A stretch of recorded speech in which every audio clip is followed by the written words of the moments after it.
Okay guys, I'm going to do a video that's a bit different, but it really comes through, I think the idea that I'm going to conclude with really embodies what this channel's all about, what I set out to do with this channel. So, I'm going to talk about the Inbetweeners, which is, if you don't know, is a sort of, if you don't know, quite frankly, why you're watching this video, but no, it's a British TV show. Obviously very popular in the UK, and it had about 3 seasons, so documenting some just like group of 4 sort of teenagers going to sixth form, and just their sort of trials and tribulations with getting girls. I mean, that's the main thing really, but just generally kind of, yeah, navigating dating as sort of quite unpopular guy that's not got a lot going for him is the kind of well, that's the sort of interpretation I'm having on it. You know, they're nice guys, but they're, you know, Will's a bit geeky and Simon's a bit weird, and Jay is sort of, you know, they're not. That's sort of the real theme of the series, is they're not very attractive to women in the way that they want to be, and you know, occasionally, you know, they'll meet a girl and then but it'll never really consummate in the way they want, and the way this is done is played out. The way it's played out is really good, and I think there's a lot to learn from. It's really close to real life, is what I'm getting at. Like, it's really, I mean, that's what I think makes the series so amazing. Is it's just exactly like what life is at that stage in your life for most people. You know, I mean, a lot of series things are. I mean, most sort of literature or arts or television, things are generally played up at some point. But I think what makes the Inbetweeners so brilliant is that it's just so lifelike. And I think that's what makes British sitcoms, particularly ones of that era, of the sort of noughties, that's what makes them so good, in my opinion, is it's just so lifelike. So you've got things like Peep Show and The Office that I think are quite similar. I mean, everyone likes The American Office, obviously it's hugely successful. And people often don't like the British Office because it's not got that sort of wholesome feel to it that they're used to in The American Office. But while I sympathise with that to an extent, I think there's something about something that it touches on, like the American Office, that is, touches on, the British Office touches on, that's just so profound about office life. So anyway, that's getting a bit off topic, but that's why I think the series is so good, and it's very characteristic of UK sitcoms of that period. It's just so lifelike as to what it's like being a young guy trying to get laid, and that's what makes it a work of genius, really. So when the season ends, the 4 main characters are going off to university, or you know, they're leaving sixth form. So that's the conclusion of the series. But obviously, because the series was so successful, a film was made about it as well. And the natural film topic for a film about the Inbetweeners is them going on a lad's holiday to, in the film they go to Zante, but you know, like which, you know, beach resort, lots of partying, bit disgusting, where they're staying, drugs, lots of lots of drunk British tourists. That's the kind of thing. That's the kind of world, and this is great because it's a great topic because a lot of people in the UK experience this as well. So, on first glance, this is really living up to the model of the sort of noughties British sitcom, where it's painstakingly lifelike depiction of a character's life. But the problem comes in for me is the form in which this story is told changes. Because it's a film, right? It's not a series. And because of this, I think the sort of model for making that kind of film, making that kind of subject matter in a film is very different to making it in a series.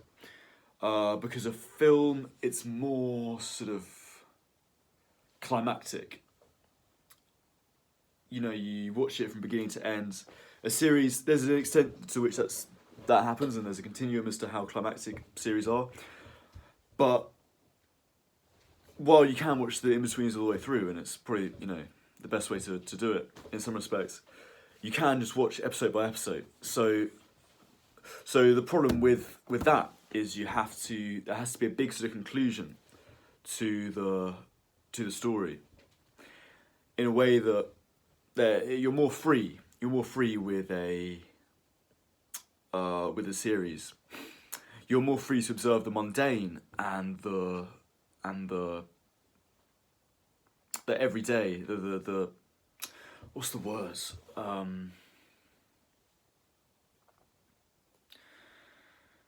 Yeah, just there's. I mean, I'll often say this. Like, I think people's lives would make a great book, but a very boring film. There's just something about films that it has to be more eye-catching. Series and books don't have to be. So the result is, the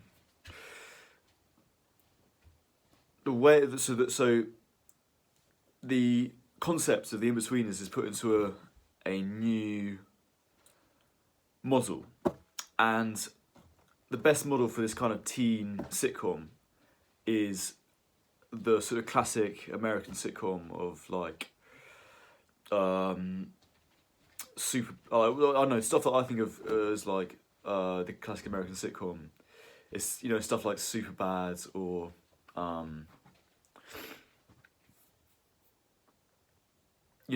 I mean, okay, that's kind of the only example I can think of. But I mean, there's a more well-trodden path of kind of the high school American drama, and my instinct is that is kind of the model for the In-Betweeners, the film, because Americans do a much better job at that kind of model. So where have we got to? Trying to emulate American sitcom. Yeah. So what does this mean for the film itself? Well, it means that you have to tie up the ending in a very positive way, and a rather sort of un-British way, if we're talking about sitcoms. A way that you see with American sitcoms, like the guy, the sort of guy's a bit nerdy but has a good heart, gets the girl in the end, that kind of thing. A film really cries out for that sort of ending in a way that a sitcom doesn't, and that's what's so great about the In-Betweeners, as I keep saying. But in the film version, they have to sort of have some kind of happy ending. So with the narrative, it's very characteristic of the rest of the Inbetweeners. So they kind of meet a bunch of girls. They're not very cool. There are lots of problems. They're a bit awkward. They're kind of there's a competition between more intimidating guys, more who are also on holiday, and which is very characteristic of the Inbetweeners. The problem is that they have to sum it all up with a happy ending where all the characters get together with the girls that they were with, that they were kind of talking to originally. And it's just it's very not, it's the first time in the Inbetweeners sort of world where it's unrealistic. Because, I don't know, the thing I think with I talk about the camping club principle, which is a term that I coined from the film. But there's no baptism of fire that really goes on within the characters that means they end up with the girls that they do at the end. What basically happens is, I'll take the example of Will. So Will's kind of a very shy, very sort of awkward, geeky guy, and like in the film, he's set up with like a straight 10. Basically, he's trying to pull this straight 10. And she's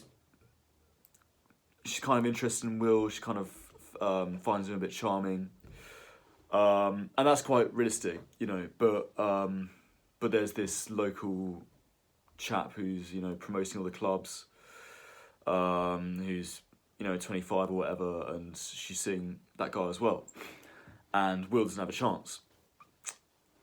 And then it turns out that guy is cheating on the girl with another person who's another British tourist, I think. And then, sort of heartbroken from that, she goes and settles for Will, who's a nice guy, Well, and that just wouldn't happen in real life. Without Will undergoing some kind of transformation where he becomes worthy of that kind of sexual, he becomes attractive like that. So, yeah. That's what I'm getting at, really. There's no baptism of fire that a man, in reality, has to go through to